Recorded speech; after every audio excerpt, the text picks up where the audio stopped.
Драган Анастасов Ладич и официјално е кандидат на СДСМ за градоначалник на Пробиштип и тој во борбата за првата функција во градот влегува по трет пат. Од друга страна, негов најсериозен против кандидат е Тони Тоневски Тозо, на кого типуваат од ВМРО ДПМНЕ.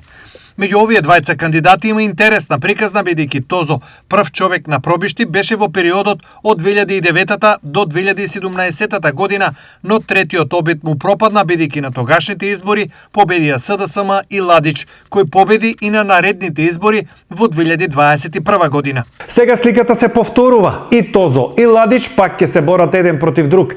И двајцата за трет мандат, со тоа што на Тозо ово му е петта трка за градоначалник, бидејќи тој доверба од граѓаните бараше и во 2005 година. Математички, овие двајца кандидати понуда за граѓаните на Пробиштип се вкупно 8 пати, нешто што македонската демократија досега го нема забележано.